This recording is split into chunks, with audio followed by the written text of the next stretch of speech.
Studio uvádí. V minulém díle jste měli možnost vidět moře vody v zálivu Opanony, úžasný prales se stromy kaury, provětrali jsme plíce vodní tříští pláže Murivaj. Fandili jste mi při letu větroněm na letišti Drury a užili jsme horkých pramenů na pláži Kavhia a dojeli do kempu Vaitomo k jeskyni. Do jeskyní je potřeba se objednat na určitý čas a počkat, až přijede průvodce s mikrobusem. Čas tedy máme i na oběd a na koupání v bazénu a auto přijede až ve 3 odpoledne. Řidič a zároveň průvodce v jedné osobě nejdříve vtipně vypráví, jak se za mlada vydal z Anglie na kole kolem světa. Na Zélandu se mu tak zalíbilo, že už tu zůstal. Popisuje okolní krajinu, která připomíná Křivoklácko, a po pěšině přes soukromé pozemky se vstupujeme do údolí.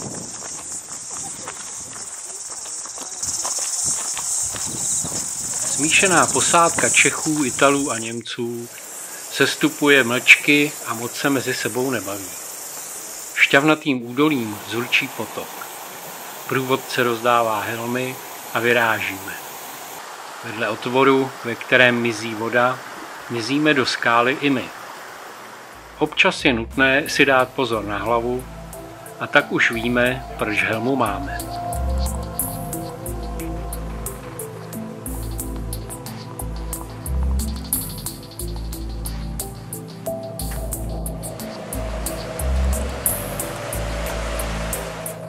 Dostáváme se do jakéhosi vestibulu, kde vyzkoušíme čelovky.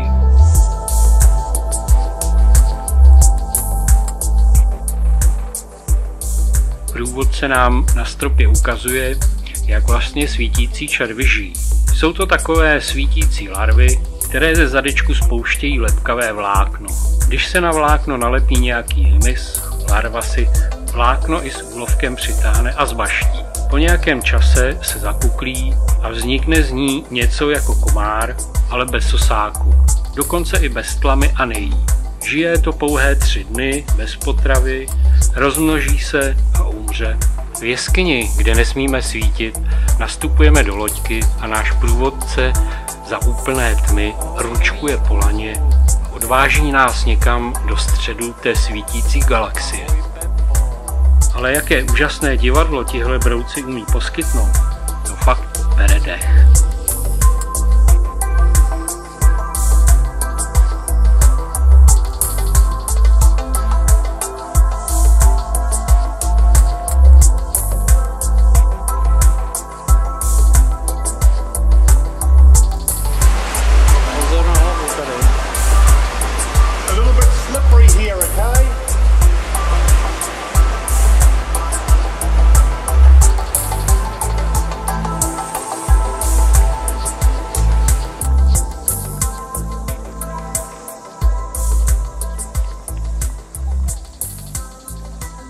Jako přestávku k dalšímu zázraku přírody usedáme kolem pařezů a průvodce nám chystá kávu z termosek.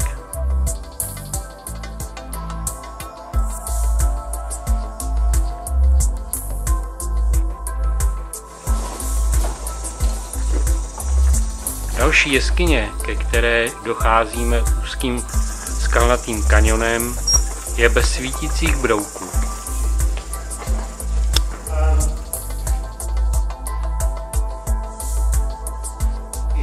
Take about 100 years to grow that much. They normally come up with some sort of measurement for you. Vápencové útvary jsou krásné a některé z objektů vrhají paprskové blesky, jako by byly nadívané broušenými diamanty.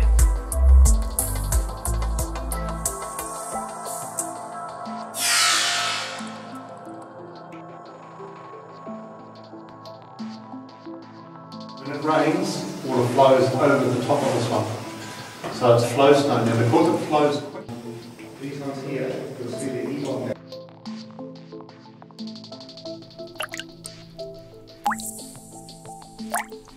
Končíme a je večer. U večeře v bydlíku ještě dlouho probíráme některé detaily našich nevšedních zážitků. Probudili jsme se v kempu u jeskyní. Steleme. A kdyby jsme měli ve dveřích pana Kemra, tak by zase řekl achčije. U dobré snídaně dlouho studujeme internetovou předpověď počasí. Docházíme k názoru, že musíme změnit trasu našeho putování. Rotorua, to je oblast, ale i město. Oblast je cítit sirnými výpary už hezky z dálky, nejméně 15 km předtím, než si jdete stěny původního gigantického kráteru. Přesto, že tu je život, sopka stále bublá pod nohama. Našli jsme si místo v kempu a vyrážíme podél břehů kráterového jezera na procházku. Necelou čtvrthodinku chůze a ocitáme se v Ohinematu. Je to kouzelná maorská vesnice, kde lze vidět spojení maorské a křesťanské víry v kostele St. Faiths. Shromažďovací dům Tamate Kapua je pro lid Arava a návštěvníkům je nepřístupný.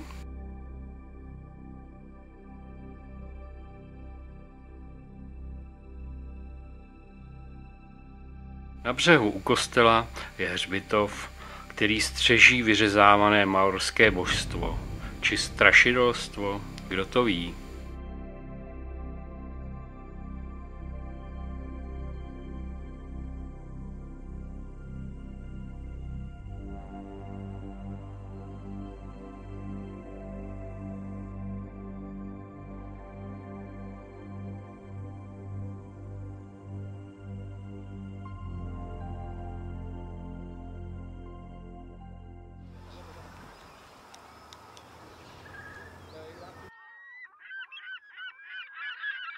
Jdeme ještě dál po břehu a zde je úplně jiný svět, svět technologií.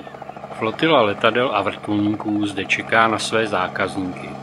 Na takové, kteří chtějí z výšky vidět celou tu sopečnou úrodu okolo.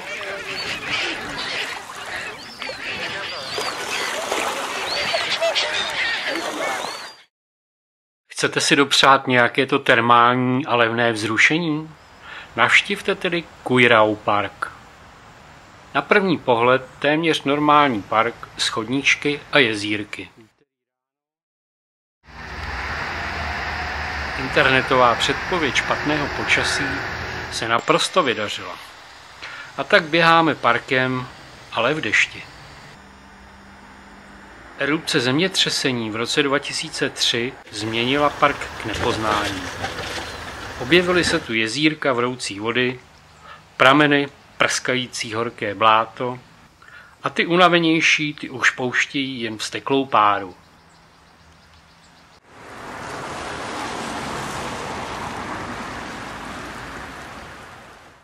Ale musíme říct, že je tu i kus parku se zelení a termálními prameny, které jsou upraveny ke koupání a zdarma i v dešti.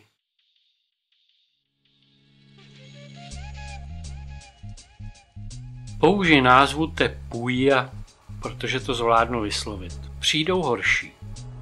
I dřevěné masky maorských bojovníků vyjadřují zděšení nad výší vstupného.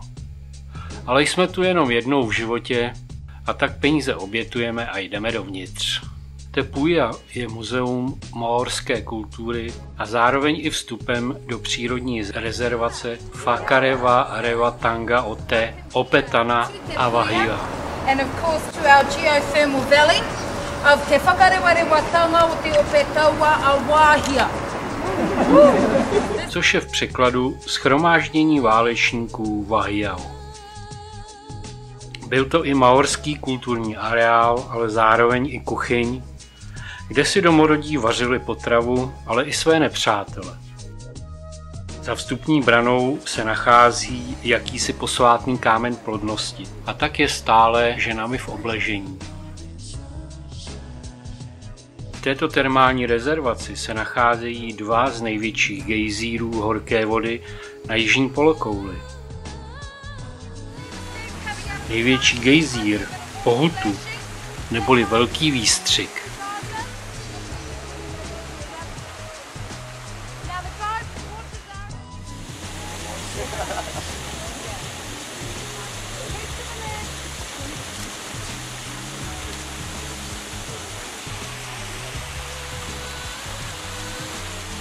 Kráčíme po vyhrazených cestách, nejen, že se jinudy nesmí, ale doopravdy u nás byla obava, abychom nešlápli někam vedle a nenadělali si problémy. Pohled do sirnatého jícnu země, podpořený smradem, je trochu strašidelný.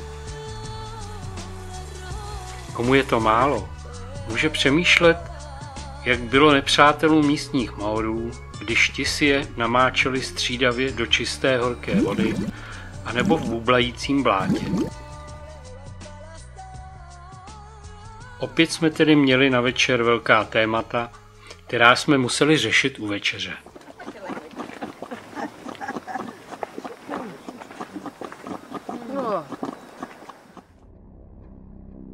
Hell's Gate, pekelná brána. Podle domorodců se to řekne Takutiki Iterenei.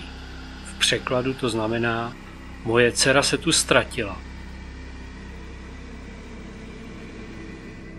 Tuto vulkanicky drsnou podívanou, podmáznutou ukrutným vulkanickým smradem a syčením země ze všech stran jsme si nechali až na další den.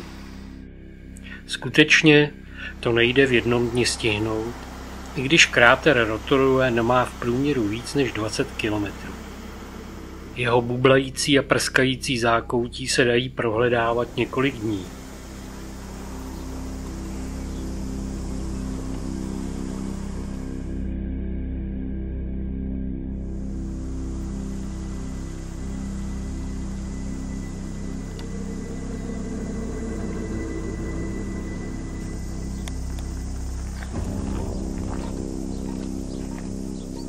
Strašidelné cedulky a rangerova informace o tom, že máme pod nohama necelý kilometr zemské kůry a pak jen samá láva, no však také gumové podrážky pálí a měknou a jen se děsíme, kdy se nám roztečou.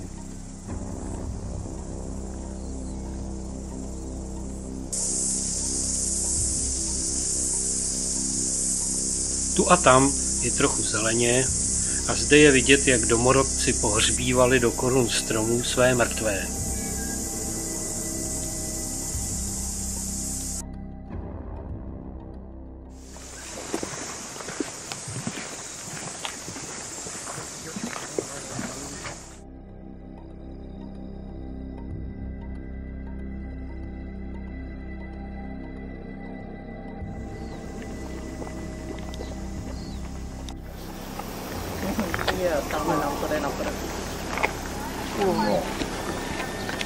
Teď to tam bylo.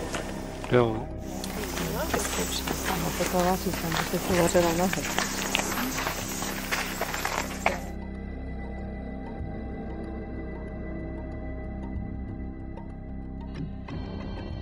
Závěr 5kilometrové vařící vycházky je u největšího horského vodopádu a na závěr se můžeme pokusit vydlabat cosi maorského do kousku dřeva.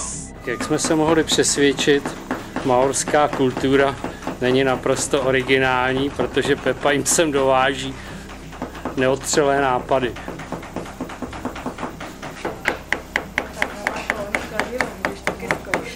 Umělec je soustředěnej. No a jelikož jsem poslední, musím sebou trochu hodit.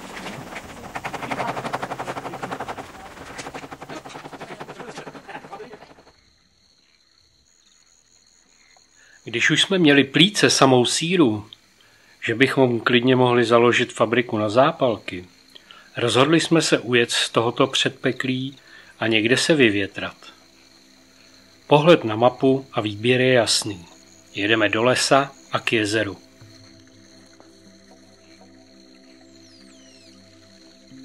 Auto jsme nechali u vstupu do lesa, jak je zvykem od nás, a hledáme cestu k jezeru. Nasáváme krásný, čistý a skutečně vonavý vzduch z lesa i z luk.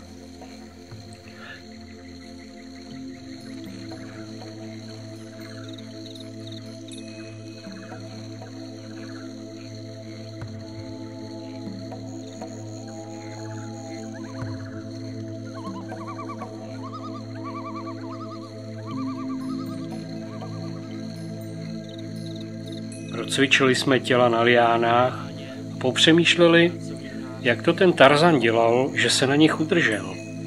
Liány zde jsou totiž kluské a hrbolaté, takže brzo máme sedřenou kůži z dlaní. Jezero, sladká teplá voda, pláž a ticho. Užíváme si tohoto ráje do té doby, než si neposedný Pepa pod vodou rozřízne chodidlo od drát. V tu ránu je po zábavě a jedeme domů.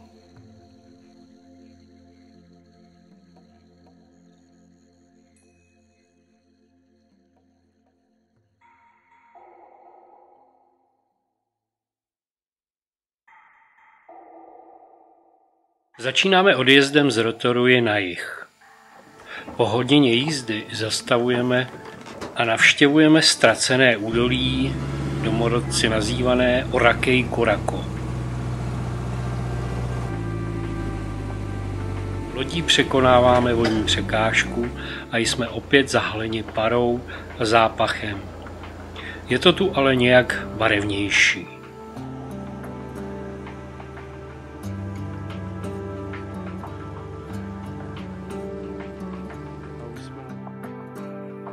Údajně 20 milionů litrů horké vody denně stéká po křemičitých terasách, kde samozřejmě za sebou zanechává stopy dalších usazenin.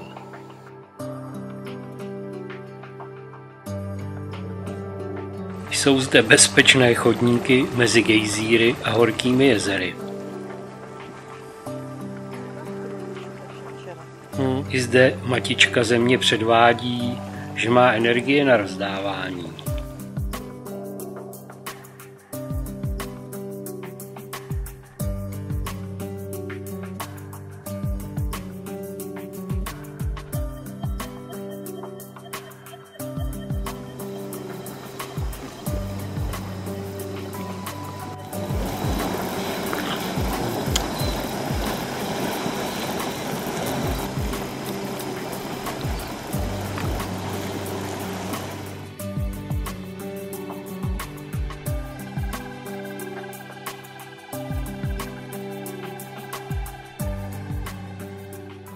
Když se dobře díváte, nejen do dály, ale i blízko, najdete na listech stromů i strašilky.